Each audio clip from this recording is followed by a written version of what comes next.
जय हिंद दोस्तों, मैं हूं आपका टीचर सुखदीप शर्मा और आप लोग देख रहे हैं कंप्यूटर मंथन। दोस्तों, जैसा कि आप जानते हैं कि हमारी वेब ब्राउज़र की ट्रेनिंग चल रही है और इस ट्रेनिंग का मैं आज सेकंड पार्ट लेकर के आया हूं। मैंने आपको टैब के बारे में पार्ट 1 में इंट्रोडक्शन दी थी। इस पार्ट में हम लोग सीखेंगे टैब्ड ब्राउजिंग, जिससे कि हम एक से ज़्यादा वेब पेजेस को एक ही वेब ब्राउज़र विंडो में ओपन कर सकते हैं। तो आइए स्टार्ट करते हैं आज की क्लास। सबसे पहले तो हम अपना वेब ब्राउज़र ओपन कर लेते हैं। अब मैं इसकी एड्रेस बार में जिस वेबसाइट पे मैं जाना चाहता हूँ उसका यूआरएल टाइप कर देता हूँ और कीबोर्ड से एंटर को प्रेस कर देता हूँ। सो हमारी वेबसाइट हमारे सामने ओपन होकर के आ गई है। आप यहाँ पे टैब में वेबसाइट का डोमेन नेम और उसका लोगो देख सकते हैं। उसी के साथ नीचे रेक्टेंगल बॉक्स में आप देख सकते हैं कि वेबसाइट का नेम है और उसका यूआरएल है। ये जो वाइट कलर का बॉक्स आप देख रहे हैं ये न्यू टैब का ऑप्शन है। अगर आप इस आइकन पे अपने माउस के लेफ्ट बटन से क्लिक करेंगे या फिर अपने कीबोर्ड से कंट्रोल प्लस टी को प्रेस करेंगे तो आप न्यू टैब को क्रिएट कर सकते हैं। तो हमारे सामने एक न्यू टैब ओपन होकर के आ गई है। अगर आप यहाँ पे देखें तो हमारे पास कुछ टॉप साइट्स हमें अवेलेबल है एज अ सजेशन। अगर आप इनमें से किसी साइट को विजिट करना चाहते हो तो आप सिंगल क्लिक से उसे विजिट कर सकते हैं। और यहाँ पे थोड़ा स्क्रॉल डाउन करेंगे तो आप देखेंगे हमारे पास यहाँ पे कुछ डिफरेंट कंटेंट के लिंक्स अवेलेबल हैं। इसी के नीचे हमारे पास इन्हीं कंटेंट का एक मिक्सचर अवेलेबल है एज अ थंबनेल। अगर आप इनमें से किसी भी थंबनेल पे क्लिक करते हैं, जैसे कि चाहे आप इंटरटेनमेंट पे करें चाहे न्यूज़ पे, तो वो कंटेंट आपके पास डिटेल में ओपन होकर के आ जाएगा। या फिर आप इनमें से किसी स्पेसिफिक कंटेंट को देखना चाहते हैं तो आप इन दिए हुए लिंक में से किसी एक पे क्लिक करें। जैसे कि मैं न्यूज़ पे क्लिक करता हूं तो न्यूज़ से रिलेटेड कंटेंट मेरे पास अवेलेबल हो जाएगा। इसके अलावा हमारे पास यहाँ पे ऊपर एक सर्च बॉक्स भी अवेलेबल है जिसमें आप कोई भी वेबसाइट को सर्च कर सकते हैं। जैसे कि मैं विकीपीडिया नाम का एक वेबसाइट है उसे सर्च करके आपको दिखाता हूँ।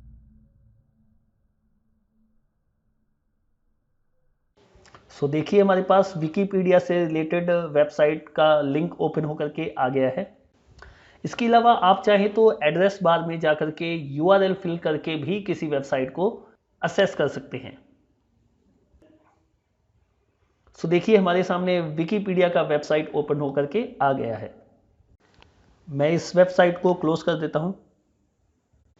सो इस तरह से आप न्यू टैब को क्रिएट कर सकते हैं और उसमें वेब सर्च कर सकते हैं। अब हमारे पास सिर्फ एक ही टैब एक्टिव है और इस पेज में यहाँ पे आप एक आइकॉन देख सकते हैं टॉपिक्स का। अगर मैं इस पर क्लिक करता हूँ तो हमारे सामने डिफरेंट टॉपिक की एक विंडो ओपन होकर के आ जाती है। इसमें से एग्रीकल्चर का एक टॉपिक है। अगर मैं अपने माउस को इसके ऊपर लेकर आता हूं और राइट बटन को माउस के क्लिक करता हूं तो हमारे सामने एक ऑप्शन की लिस्ट ओपन होकर के आ जाती है। इसमें से हमें चूज करना है ओपन इन न्यू टैब। सो देखिए हमारे पास जो एग्रीकल्चर का पेज है वो डिफरेंट टैब में ओपन होकर के आ गया है। इस प्रोसेस को करने के लिए एक वे और है। उसके लिए मैं फर्स्ट स्टेप में वापस आ जाता हूं और कम्युनिकेशन पे जाकर के अगर आप अपने कीबोर्ड से कंट्रोल बटन को प्रेस करेंगे और उसे होल्ड रखेंगे, यानी कि उसको प्रेस करना है और दबाए रखना है, छोड़ना नहीं है, और साथ ही में अपने माउस के लेफ्ट बटन से कम्युनिकेशन पे अगर क्लिक करते हैं तो कम्युनिकेशन का जो पेज है वो हमारे सामने एक न्यू टैब में ओपन होकर के आ जाता है। आई होप कि आपको यहां तक तो समझ में आ गया होगा। अब मैं एक न्यू टैब को क्रिएट करके उसमें आरबीआई की ऑफिशियल वेबसाइट को ओपन कर रहा हूं। हमारे सामने वेबसाइट ओपन होकर के आ गई है। यहाँ पे ये जो पब्लिकेशन वाला एक डाउन एरो है, अगर मैं इस पर क्लिक करता हूं तो हमारे सामने कुछ टैब ओपन होकर के आ जाती हैं। इनमें से ये जो ओकेशनल ये वाली टैब है इसे मैं एक न्यू टैब में ओपन कर लेता हूं। उसके लिए मैं कंट्रोल बटन को प्रेस करता हूं, होल्ड रखता हूं अपने कीबोर्ड से और ओकेशनल पे माउस के लेफ्ट बटन से क्लिक करता हूं। आपको एक बात नोटिस करवाने के लिए मैं एक न्यू टैब ओपन कर रहा हूं। अच्छा, अब इस न्यू टैब के साथ वाली दोनों टैब्स को देखिए जो कि रिजर्व बैंक ऑफ इंडिया की टैब्स हैं। इनके कलर में आपको सिमिलैरिटीज नज़र आएंगी। ये दोनों जो टैब्स हैं वो पर्पल कलर की शेड में हैं। अच्छा, इनके साथ वाली जो तीनों टैब्स हैं अब उनको देखिए, नेशनल पोर्टल ऑफ इंडिया वाली टैब्स। इन इन तीनों टैब में भी आपको यही सिमिलैरिटी नज़र आएंगी कलर वाली। इन सभी का कलर सेम है। इससे हमें एक बात समझ में आ जाती है कि ब्राउज़र टैब ग्रुप टेक्निक को यूज़ करता है, सेम वेब पेजेस से ओरिजिनेट हुए टैब्स को सेम कलर में रखते हुए। इससे हमें टैब्स को ऑर्गेनाइज करने में बहुत हेल्प मिलती है। मैं इन सभी टैब्स को क्लोज कर देता हूं, जो फर्स्ट वाली टैब है उसे छोड़ करके। मैं वापस से टॉपिक के ऑप्शन पे आता हूं, तो इनमें से किसी एक टॉपिक के ऑप्शन पे जाकर के माउस से राइट क्लिक करता हूं तो उसके साथ रिलेटेड जितने भी ऑप्शंस हैं हमारे सामने ओपन होकर के आ गए हैं। अब इनमें से हमें चूज करना है ओपन इन न्यू विंडो। इस ऑप्शन से हमारे पास ये जो टॉपिक है वो अलग से एक विंडो में ओपन होकर के आ गया है। अब इस विंडो को आप कहीं भी प्लेस कर सकते हैं और इसके जो साइज है उसको भी ऑल्टर कर सकते हैं अपनी कन्वीनियंस के अकॉर्डिंग। इस ऑप्शन की हेल्प से अगर आप चाहें तो दो साइड को कंपेयर कर सकते हैं। मैं इस विंडो को क्लोज कर देता हूं। मैं कुछ न्यू टैब्स क्रिएट कर लेता हूं।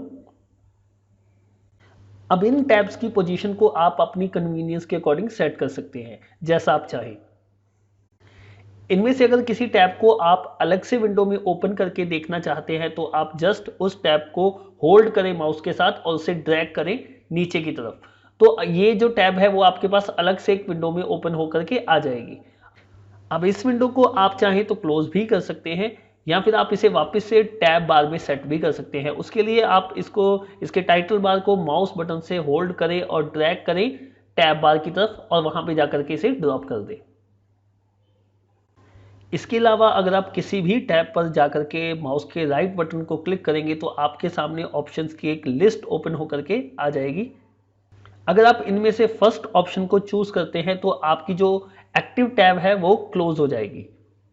अब हमारे पास सेकंड जो ऑप्शन है वो है क्लोज दिस टैब ग्रुप, लेकिन इससे पहले मैं एक न्यू टैब क्रिएट करूंगा बिकॉज ये जो दोनों टैब हैं ये सेम ग्रुप की टैब है। अगर मैं ये वाला ऑप्शन चूज करता हूं क्लोज दिस टैब ग्रुप तो हमारी दोनों टैब तो क्लोज होंगी ही, साथ में हमारा ब्राउजर भी क्लोज हो जाएगा। अब मैंने एक न्यू टैब क्रिएट कर ली है तो मैं ये सेकंड वाला जो ऑप्शन है इसे एक्टिव करूंगा तो देखिए क्या चेंजेस आते हैं। सो देखिए हमारी दोनों जो एक ग्रुप की ही टैब थी, सेम ग्रुप की टैब, वो क्लोज हो चुकी हैं। मैं वापस से कुछ टैब्स को ओपन कर लेता हूं। अब जो थर्ड ऑप्शन हमारे पास है वो है क्लोज अदर टैब्स। इस ऑप्शन से क्या होगा कि आपकी जो एक्टिव टैब है उसके अलावा जितनी भी टैब्स प्रेजेंट हैं वो सब क्लोज हो जाएंगी। मैं इसे चूज करके आपको दिखाता हूं। अब मैं इसी ग्रुप की दो और टैब्स को ओपन कर रहा हूं। ये तीनों सिमिलर ग्रुप की टैब्स हैं। अब जो नेक्स्ट ऑप्शन हमारे पास है वो है अनग्रुप दिस टैब। अगर आप इस ऑप्शन को चूज करते हैं तो आपकी जो एक्टिव टैब है वो जिस ग्रुप का हिस्सा है उसे छोड़ करके उस ग्रुप से अलग हो जाएगी। आइए इस ऑप्शन को चूज करके देखते हैं। सो आप देख सकते हैं कि जो हमारी एक्टिव टैब है वो टैब ग्रुप से सेपरेट हो चुकी है। इसके बाद जो हमारे पास ऑप्शन है आप नीचे देख सकते हैं एक डुप्लीकेट टैब का ऑप्शन है। अगर आप इस ऑप्शन को चूज करेंगे तो आपकी जो एक्टिव टैब है उसकी डुप्लीकेट कॉपी आपके पास ओपन हो जाएगी न्यू टैब में। इसके बाद जो ऑप्शन है हमारे पास वो है रीओपन क्लोज्ड टैब। इस ऑप्शन की हेल्प से आपने इससे पहले जिस टैब को क्लोज किया था वो आपके सामने वापस से ओपन होकर के आ जाएगी न्यू टैब में।